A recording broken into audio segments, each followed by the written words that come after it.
early detection is what we want for everyone. I went in for birth control when I was 36, and she just said, I like to offer my patients in their mid 30s a baseline mammogram. If you're a mom, runner, or human with a neck and shoulders, listen up. I've been using the Rad Face Roller, and this is not skincare, it's nervous system relief.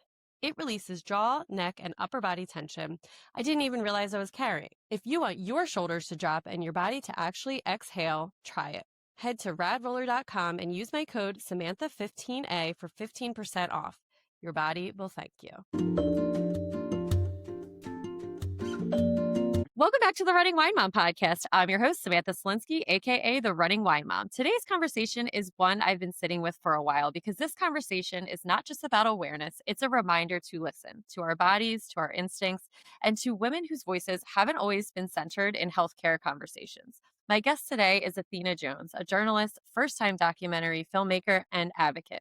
She's also a two-time breast cancer survivor diagnosed before the age of 40. Athena's story is powerful not just because of what she's endured, but because of how she's used her voice and her platform to shine a light on early detection, health equity, and the real disparities Black women face in breast cancer outcomes. This episode is about courage and also about advocacy. It's about what happens when a woman speaks up and is truly heard and what's at stake when she's not. So without further ado, let's welcome Athena. Welcome. Hi, thank you. It's great to be here. Yes, great to see you again. We met back at the Susan G. Komen breakfast, and I got to sit across from you and hear you speak, and you have an amazing story, and I can't wait to let everyone hear it. Thank you. Thank you for having me here. So before we get into that, to start each episode, we have our wine, and one of the week segment. This is where we share our favorite bottle of wine or drink, vent about something that's been bothering us, and celebrate our recent victories. So grab a glass, take a deep breath, and let's get started. So Athena, what is your drinking wine of the week? Well, I don't drink that much wine these days, but I lived for a long time in South America. I lived in Chile and Argentina. I spent about more than 3.5 years in Argentina working as a journalist some time ago. And so I'm partial to Malbecs when it comes to red wine or wine. I particularly like Malbec in the red wine category. And I like Albarino, which is a Spanish white wine. But mostly these days I'm drinking sparkling water. I love it. And it is January right now. So I am doing a damp January. So I'm doing mostly dry. But if something comes up, and I need a cocktail, I will. But wine is on the back burner for right now. So what is your WHINE of the week? Wine. Well, it's cold. I'm in New Cold. York and I'm from Texas, where over the holidays, it got cold later, but it was like in the 80s at some point. Mhm. And so coming back, last week, it's been really, really tough getting used to these 20-degree days again, or teens, if you think about the wind chill. And so I kind of just want to stay bundled up at home. I agree. And it has been freezing. I am already ready for summer. Now that the holiday season is over, skip me to spring, I guess. Absolutely. And so what's your win of the week? Okay, so the week, I guess, is, I had a wine already because that's been going on. But I guess the week is getting off to, it's just starting. I'd say my win of the week is having meditated. I started meditating last year. I've been doing it every single day. But I was doing really well for a while where I was, getting up and meditating for like 10 minutes in the morning, 10 minutes before going to bed.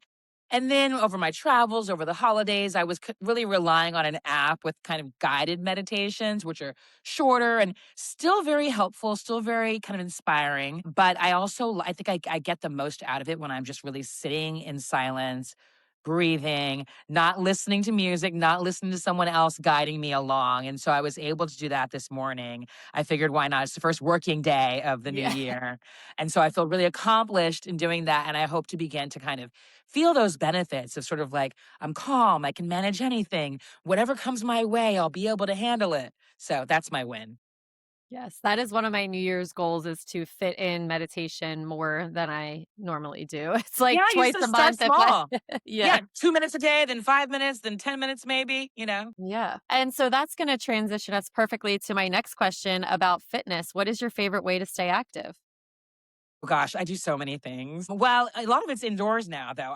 If it were warmer, I would be running. I live near a river, so I like to run on the river. Sometimes with a weighted vest, sometimes not. I am a woman of a certain age, so I care a lot about bone health. But I also do, hit workouts at home or Pilates, and I've been jumping rope. I started jumping rope again since I hadn't done it really since childhood last summer, and so pretty much before like any workout, I do a kind of a jump rope warm up. So it might just be 10 minutes. Or if I'm just going to jump rope, it might be 30 minutes. It jump roping is really hard. Like I you think about it's like such a childhood activity, but when you try it as an adult, you're like, "Wait, I do not have the same Right. Yeah. Okay. No, it's coordination."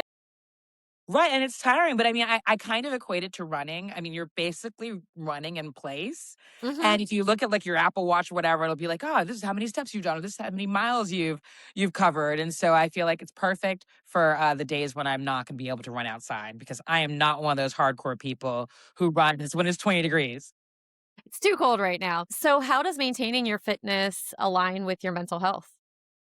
I think it's essential. I don't know about you, but I really think it's essential. I feel if I'm stressed or anxious, it's not that all of that goes away completely, but I feel much better and more able to handle whatever's coming my way if I exercise. And if I have several days or I'm traveling or whatever and I don't have a chance to exercise or meditate, then that combination is just it makes me Terrible. so much more likely to be, to kind of give in to my anxiety and kind of be overwhelmed by stress when I really, the goal is to be like, I can handle it. Whatever happens, I'm going to be able to handle it? So Yeah. it's essential. I totally agree, and over this break, I purposefully did not work out as much. I let myself relax, but now that we're over it, I'm like, I need to get back into it and get my mind right because that definitely my physical body healed, my mental health kind of was like all over the place, scattered. Yeah, I get it. It's so essential. And also for brain health. I mean, mental health, but Mhm. then brain health itself and cognition. And I just care a lot about kind of aging well and having a long, they call it health span. Not just lifespan, but a long span where I'm healthy. Exactly. Yeah, that's the idea. I want to be able to do for myself as long as I can, Yeah. and to live as long as I can. So let's now talk about you. The way that we met obviously was at the Susan G. Komen breast cancer awareness kickoff. And your story was just it really to see someone so young be diagnosed twice with breast cancer, it really sat with me. So let's kind of begin at the beginning. When was the first moment breast cancer became a part of your story? And what was that inner dialogue like in those moments? Well, I was living in Washington, D.C. I lived there for many years working as a journalist. And I was kind of totally blown away. I was kind of like, what? No, this can't possibly be the case. Like, there's no way I can be 36 years old and actually have breast cancer. Of course, I'm aware of breast cancer, but in my mind, it was always, I don't know, a white woman in her 50s or 60s. And you think about the breast cancer walks and people with their pink ribbons and their cute little pixie haircuts, probably because their hair is just growing out from chemo, and just very much an older woman type issue to have to deal with. So it came completely out of the blue for me. I did not expect it at all. I couldn't believe it. And so that was kind of my initial, I wasn't so much, mine was caught very early. It was stage 0 is what they call it. It was technically it's called ductal carcinoma in situ. So DCI, and that's cancer cells that are in the milk ducts. Mhm. And, you can't die of breast cancer if it's just DCIS, right? It has to become invasive. It has to spread beyond the milk ducts, beyond the breast. So it was very, very early. So I wasn't like, oh, I'm going to die, I'm going to die, I'm going to die. I was just kind of like, oh, this is kind of coming in the prime of my life. And now Mhm. I have to deal with this. And so it was shock and it was annoying. I was annoyed. So I know that sounds like minor to call it you're annoyed, but that's how I felt about it. Yeah. And so then you were diagnosed a second time, again, before the age of 40. So what was it like emotionally and mentally to kind of navigate that diagnosis, not once, but twice? Right. The second diagnosis happened just 3 years later. I was 39 and I was, hard at work, advancing in my career, having successes, being recognized, getting more opportunities. And so this was a time when, again, it was still relatively early. It was invasive this time. So I knew I was going to have to go through a much more difficult treatment journey. The first time I just had a double mastectomy and I thought I'm Yes. done with it. I won't have to worry about it again. I won't even have to do, I'll be under surveillance, but I'm taking away the offending body parts. You know what I mean? Mhm. And so the second time I was like, wait a second, like how, why me? Why me again? Right. So soon. What did I do wrong? And I'll tell you this: the first time I was diagnosed, when my treatment was ending, I was like, let me go talk to the radiation oncologist. And I had a conversation with the radiation oncologist at the hospital I was being treated at, and she was like, well, with this double mastectomy, you were very aggressive. And your likelihood of recurrence is in like the single digits. And I thought Okay. that sounded great. And Yeah. I'll admit, I was like, I'm ready to get back to my life. And even though I'd been so aggressive, I thought I'd been aggressive enough. And like, obviously, hindsight's 2020. When I'm 39 and being diagnosed again, I'm like, oh man, if only I could reverse time and go back and do those however many weeks it would have been of radiation, and maybe it would have avoided a recurrence. So, I mean, of course, I couldn't do anything about it, but that was kind of part of my thought process as well. Yeah. And so what was the most surprising thing you learned about your own strength through all of this being so young and not really having people your age to kind of like align with that? Yeah, and I had a special circumstance too. My mother was very, very ill at the time of my first diagnosis. I mean, she was not doing well. And so I was really focused on her. And it's one reason that I said, let me go ahead and do not just treat the left breast where the cancer occurred. Let me get rid of both. I'll be Mhm. done with this. I can focus on her. I was flying home to Texas every few weeks to spend time with her in Houston. And that's what I was focused on more than anything. She died about 3 months after my double mastectomy. Ugh. And so that was obviously a very difficult time for me. And it kind of overtook the cancer issue. You know what I mean? The Right. cancer issue was like, I'm alive. I'm alive fighting this. And at the time, I'm like, I'm done with this. And so I was done with cancer. And my mother had already passed away by the time I was diagnosed again at 39 and found out, Ugh. no, actually, you're not done with cancer. Ugh. But I think Wow. that whole period was a time when I found a lot of strength in myself. My grandfather was a minister, but was never super, and I went to church with my family, but I didn't consider myself super religious. Mhm. And as my mother was getting sicker and sicker, and I was going through cancer the first time, I started going to church more and you sort of leaning on faith more. So that's part of it. I think that by the time I got it the second time, I was kind of like, okay, I have something to hold on to. Right.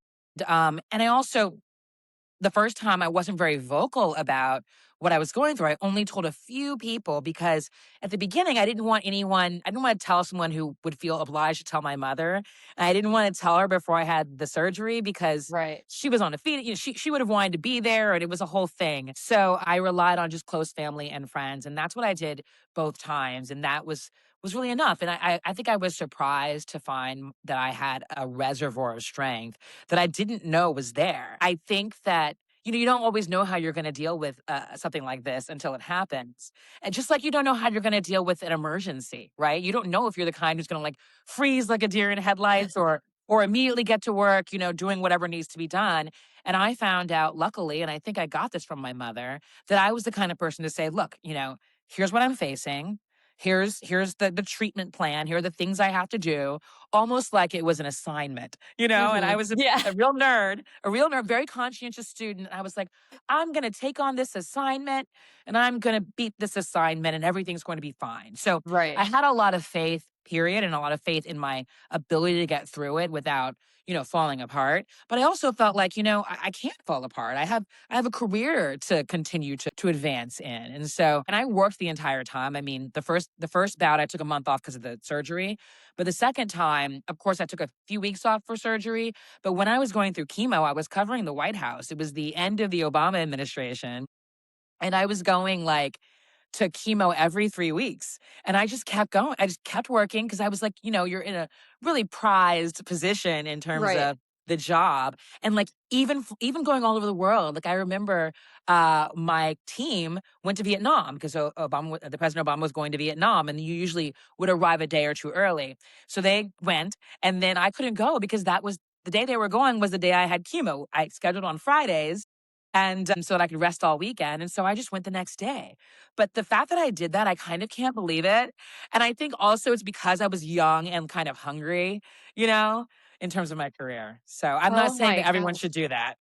I mean, I'm thinking, oh my God, the logistics of all of that is just, but shows truly what the strength of someone is, and like that we don't always know what other people are going through. Like Absolutely. that's a prime example of that, someone going through something so stressful and then just like flying out to be doing this big uh, thing that anyone, would dream of doing, and looking so composed, and you have no idea. That's Yeah. Yeah, and so I had a you've braided wig and everything. I mean, like I had yeah, braids for a long time, and I somehow found braided wigs. This wig maker made wigs that had braids. So a lot of people didn't know until I no. revealed what had gone on after my treatment was over. You know, it's wild.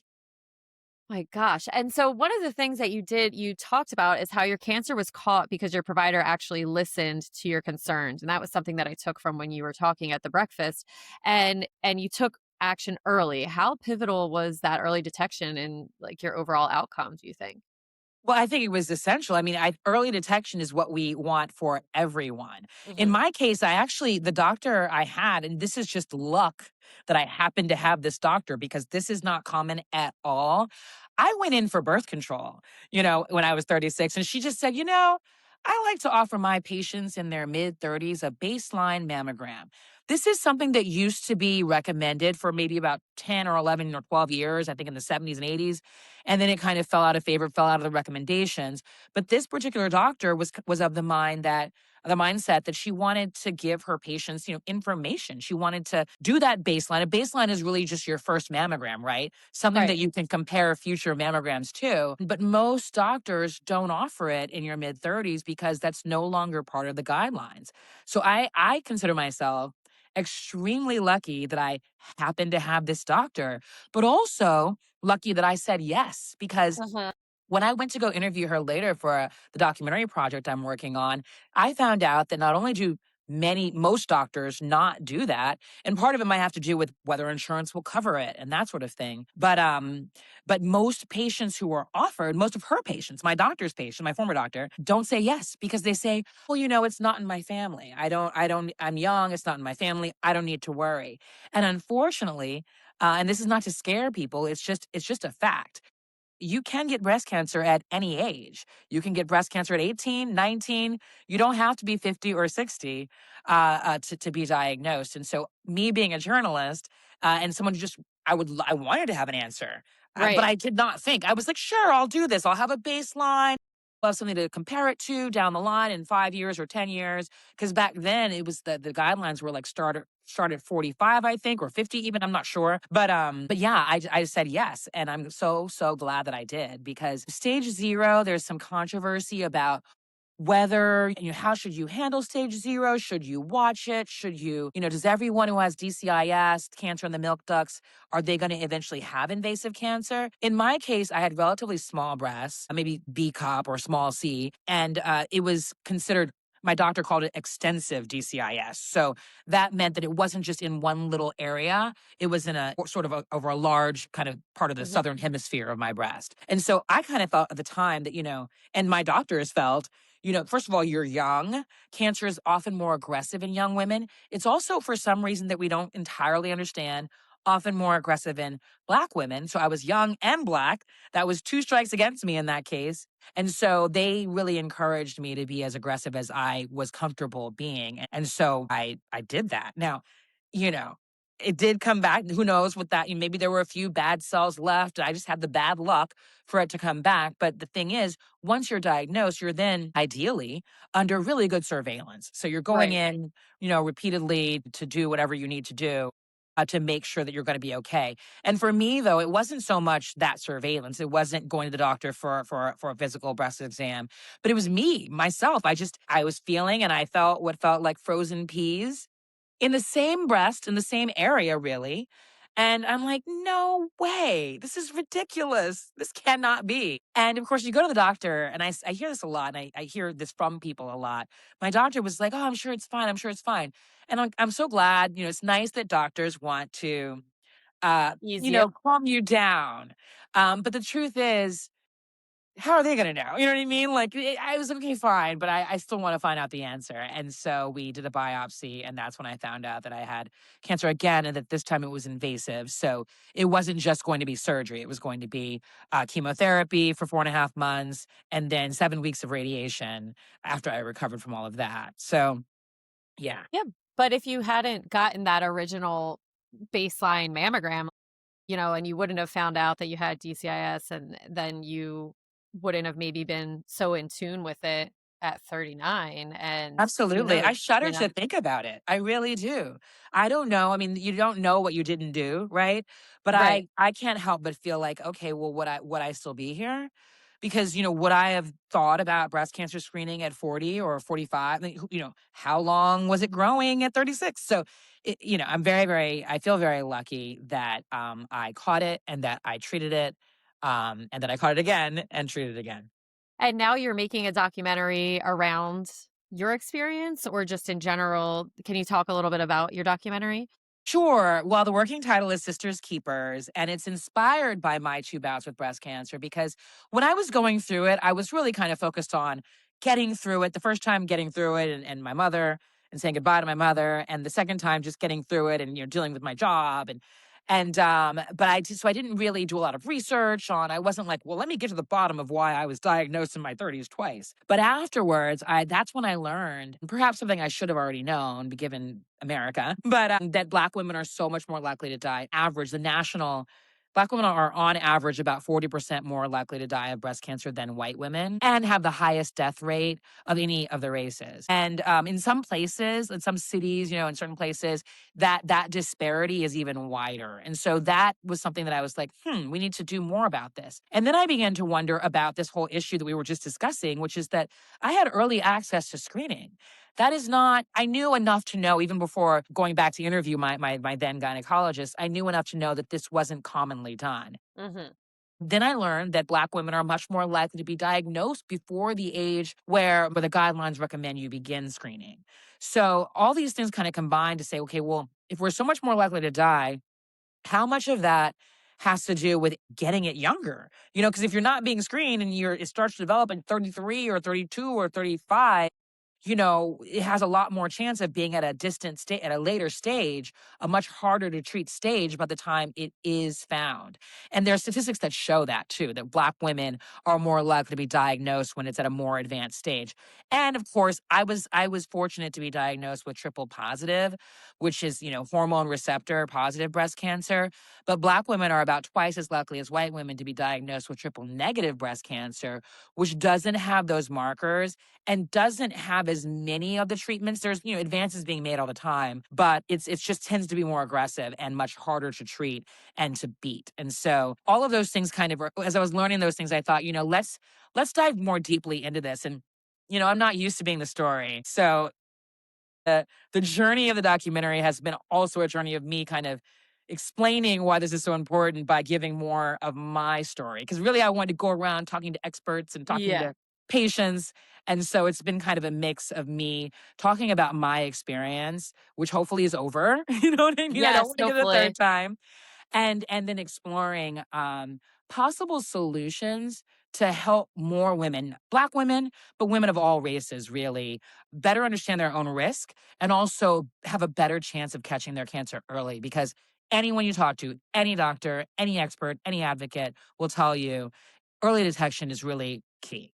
Yeah. And so what do you think some of the biggest barriers that Black women are facing when it comes to early detection? Are they more like practical, emotional, systemic? What do you think is the Well, I biggest? could break down each of them. On the emotional front side, I do think that a lot of women, Black women and women in general, they don't necessarily want to know. They're Yeah. maybe afraid to go and find out. They may not be people who go to the doctor very much. They have certain attitudes about the doctor. But I think a lot more of it is practical and systemic. The system is not really built to detect cancer in women under 40, or really, until recently.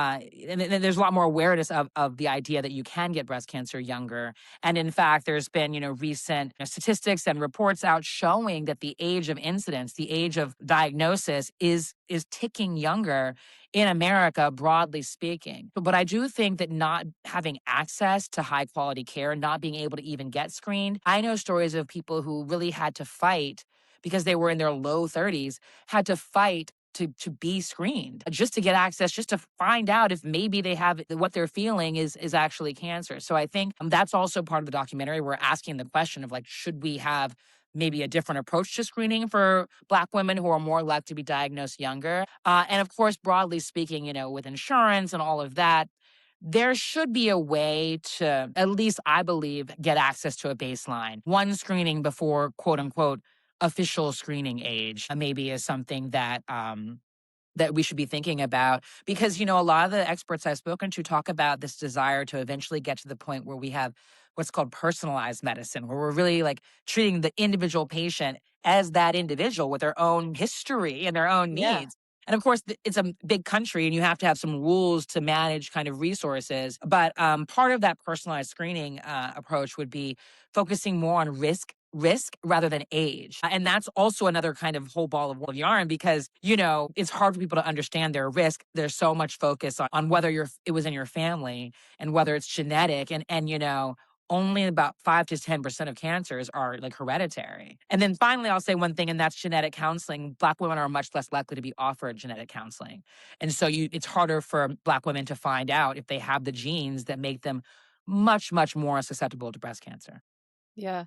And I remember you talking about that statistic about if breast cancer ran in your family. And I just thought, wow, that I assumed that, like, because I was able to get early screening because my gram had breast cancer and they, did the genetic testing and everything with me. But I was thinking, well, if most people are not, it's not even in their history, then what are we doing, Right, and how are you supposed to know your risk? I mean, it's a term that not is not a it's not a very easy term, but sporadic. They say like something like 85% of cancers or so are sporadic, meaning not caused by not hereditary, not genetic. It's something else. And that's a really big number. And I don't think that Huge. message has gotten out.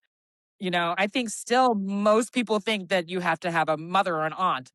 Yeah. And most people are afraid to actually like talk about cancer until they're actually forced to. How have you learned to speak publicly about your journey without it defining you? And how can you help others be less scared to talk about it? Because even, as you mentioned, you didn't tell many people when you were going through it. And there's so many people who are going through it without even any support system. Well, I think that's so important to try to find the support. And when it comes to talking about it, to start small. I mean, I certainly told the people closest to me. On some level, I didn't necessarily want all my, coworkers to know. The White House team knew back then, but because I didn't necessarily want people focused on that, I wanted them focused on my work. Being a journalist, being a broadcast journalist, I was used to, public speaking and talking about things, but not nearly as used to talking about myself. And so that has really been the journey for me. But once I decided that I was going to do this project and that I was going to be out here and be an advocate, it's sort of like taking off or setting aside the journalist hat or adding on top of it the advocate hat. And so it's become, I mean, you said not letting it define you. I'm kind of okay with breast cancer being my brand for the moment, in the sense that, if me talking about what I went through and talking about my concerns about what these sort of barriers in the system and my concerns about health equity helps, get one woman or two women to go get a mammogram, then I feel like I'm making some kind of difference. And so I think for individuals, not everyone has to go out and give speeches or be part of events and panels on this. But certainly I think, begin talking with the people that are close to you about what you're going through, and know that they're not necessarily going to have answers, but they can be someone to provide support and also just to help spread the word. I can tell you for a fact that I had multiple friends who went and got mammograms because of what I was going through. And my hope is with our documentary that not only will kind of will shift the conversation and have more people talking about what can be done to to help all women understand their risks, number one, but also to make sure that women, whatever age they are able to get the care they need to be able to detect it early. So if you could go back and give your pre-diagnosed self one piece of advice, what do you think that would be? Really wish that I had done more to find support from breast cancer patients, or survivors. I did, my boyfriend at the time put me in touch with someone who was young like me going through breast cancer. It was a different kind, and I think that they had one of the, BRCA1 or BRCA2, those genes that make you more susceptible. So I did talk a little bit with people, but I was so private about it, and I feel like if I had been part of a support group. And I did go to one, but it was all older white women. And I just didn't feel, I didn't really feel like I wanted to speak up there as vocal as I usually am.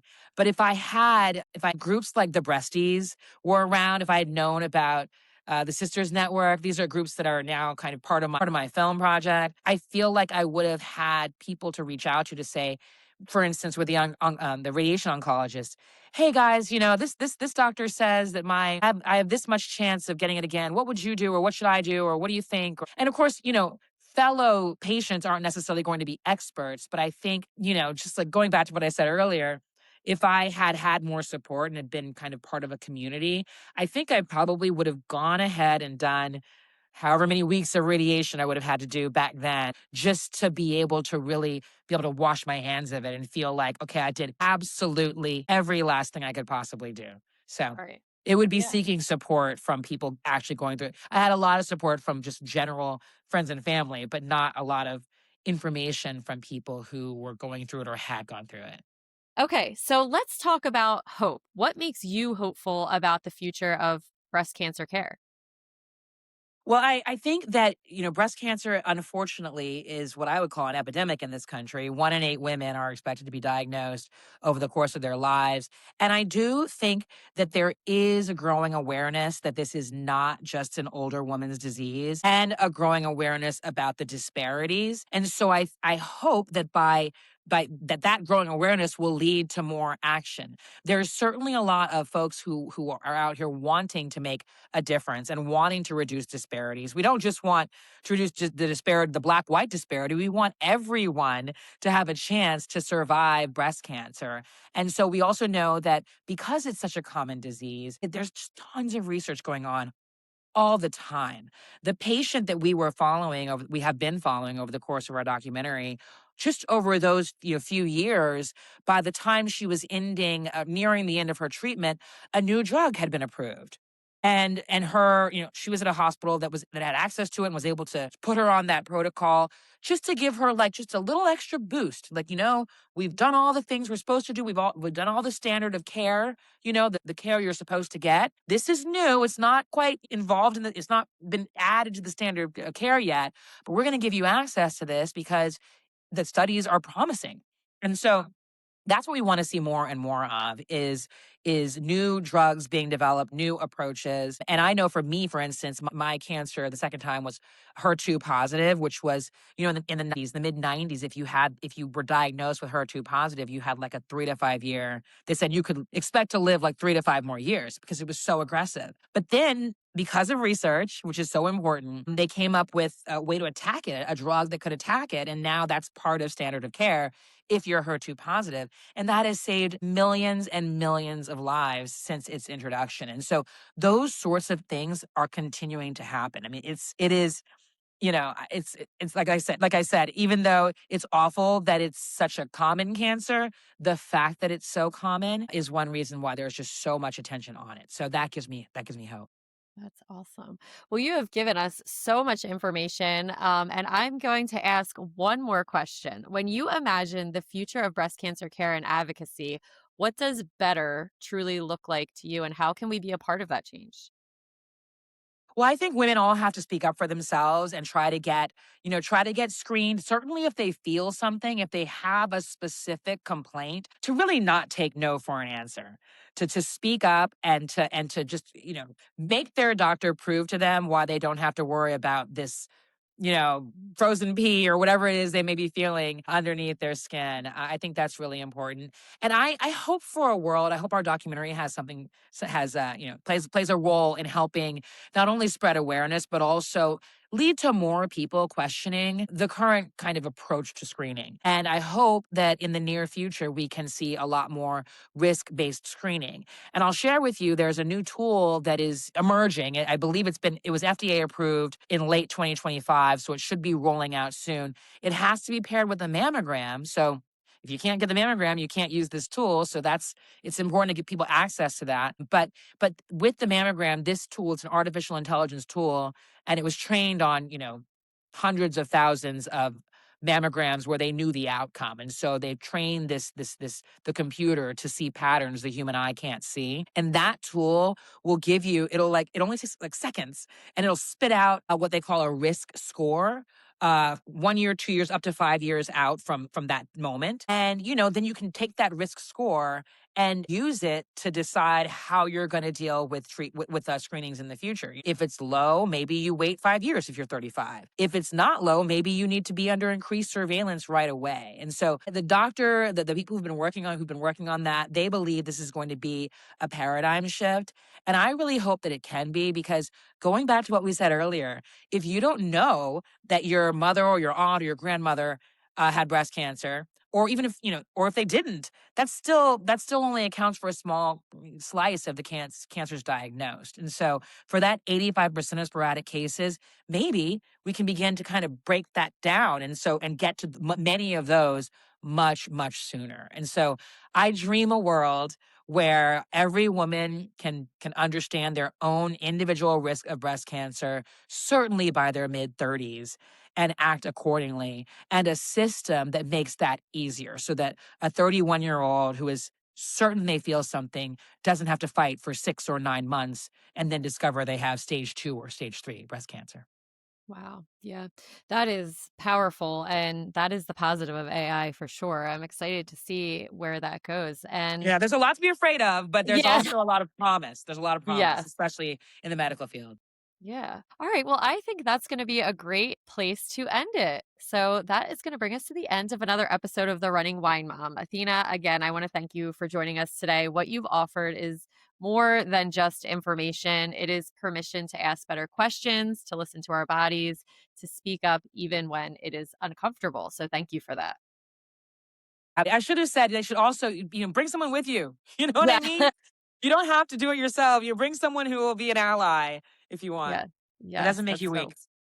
Yes, and for everyone who is listening, if this episode stirred something in you, whether it's fear, clarity, motivation, or even relief, I hope that you honor that feeling, make that appointment, bring a friend, ask the follow up questions, share this conversation with someone you love. And as always, thank you for spending time with us on The Running Wine Mom. Don't forget to subscribe, leave a review, and share this episode with someone who needs to hear it.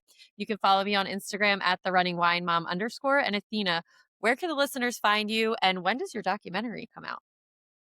On Instagram at I am Athena Jones. And we're working on it. We're hoping that we're editing right now, I should say. But this can be a very long process. And so the hope is that we'll be finished with it this year, so in 2026. But we shall see. Stay tuned. Yes, we will keep an eye out and I will link all of that. So thank you. Thank you so much for joining us today. Remember, you are strong, you are capable, and you are all amazing. Until next time, keep running, keep sipping, and keep embracing the joy of life. Cheers, and I will be back next Tuesday.